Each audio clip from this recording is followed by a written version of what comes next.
And welcome back to Sunrise. Thank you so very much for staying with us right here on CVM. Now, it's that time of the morning for another segment of Law and Order JA. The question sent in this morning reads as follows. Hey CVM, for the new year, I want to start my own business and become independent. What steps should I take legally to ensure my brand and business ideas can't be replicated locally or internationally? With us, we have this morning attorney at law, Ewan Simpson, to help us break down trademark law. What is it and why do we need it?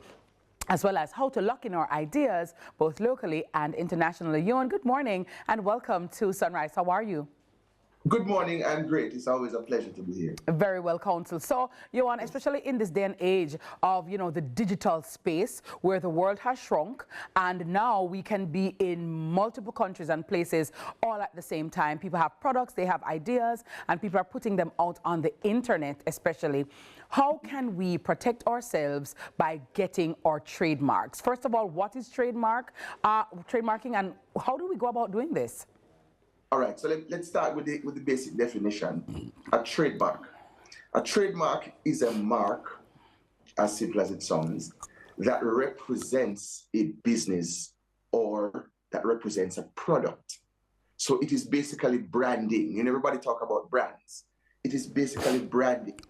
So a trademark is that sign, that mark, could be that smell, could be that sound, but it is a mark, it is some kind of emblem that allows customers, consumers, or other producers to recognize your business and differentiate it from mine, or recognize your product and differentiate it from mine. Right. Now that mark can either be a registered mark or an unregistered mark.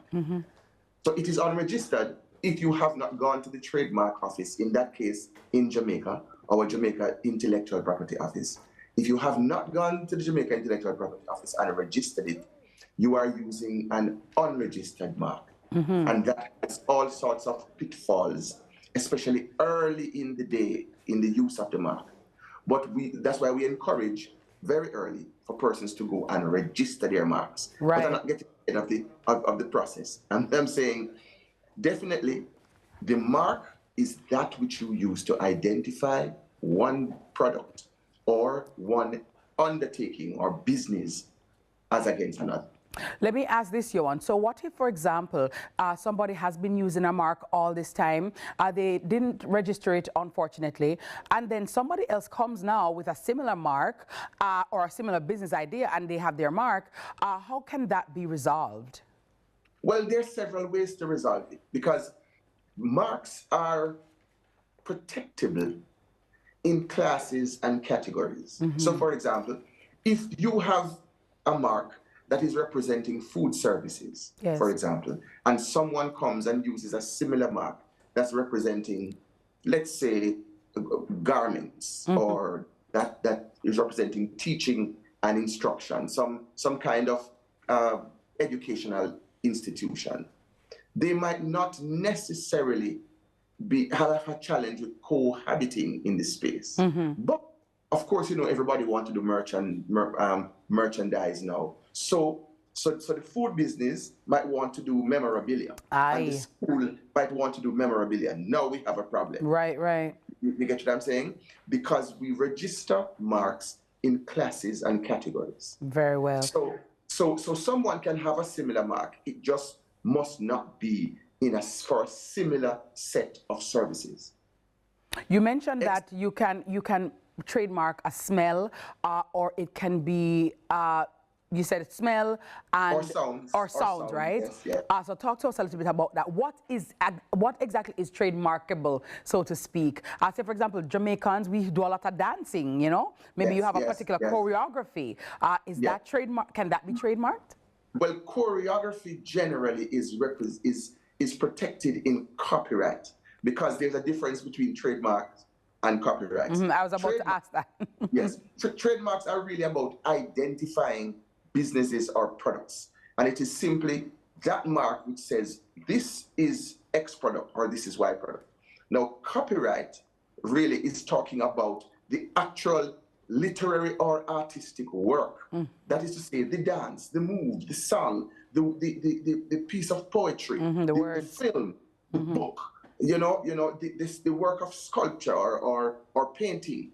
Those things now. So remember now, if you have a business, you can have multiple products from that business. So trademark would protect the business, and the multiple products, if they are literary or artistic works, can be protected by copyright, even in their design, look and feel, and so on. But you can also have products now which are tradable products, like a cup or like a bag or a design, some kind of clothing or shoes or that kind of a thing, which you would then protect in each product line. Yes. By trademark. Very well. So you want to talk to our viewer who sent in the question, where should they start to protect themselves and their ideas both internationally and locally? Because, and I remember saying to you that, with the digital space, the world has shrunk. Yes. And we're talking about, we're in Jamaica, but what if I want my product in Dubai? What if I want it in Australia? What if I wanted it in the United States of America?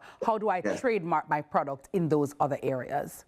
So very quickly, jurisdictions, the best thing to do is to register. Register that mark. To register the mark, you go to the trademark registry, you go to the Jamaica Intellectual Property Office, and you do a search. Let's see if anything exists in this class or category that has a similar mark.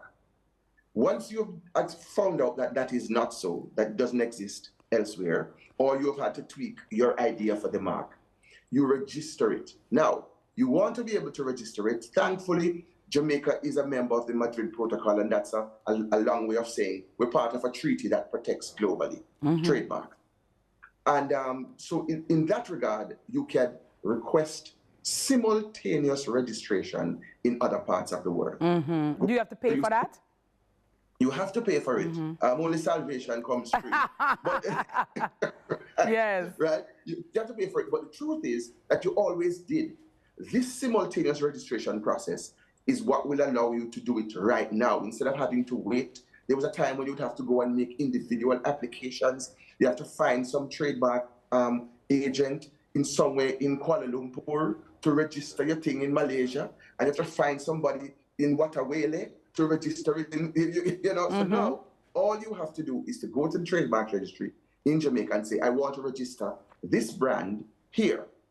The other thing you want to be able to do is to ensure that you get your domain name quickly solidified. Yes. So that some bright person somewhere doesn't just jump up and decide to have mrskitty.net or mrskitty.nt because they believe that you are going to be the next big product globally, and so they want to poach on it. Yes, because then you have to buy back the domain name from them, or go through a long process to through ICANN, which is the Association of Names and Numbers, to actually take it back, because you can take it back. Yes. But it will be a long process. It's an arduous process. Yeah. Right. Go ahead of it.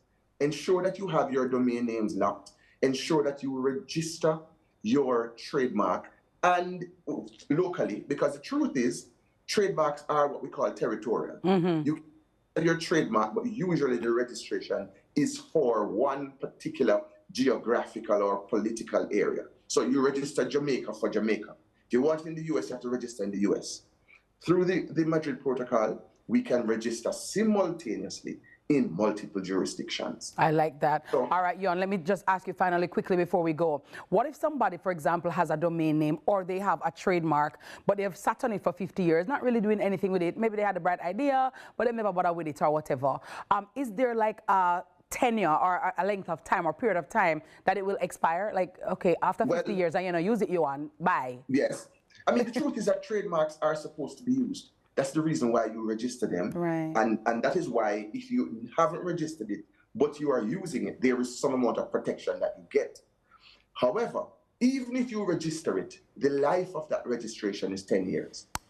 So every 10 years, you need to come back, go back to the trademarks registry and renew that registration. Okay. So trademark can be perpetual, but it has to be triggered every 10 years.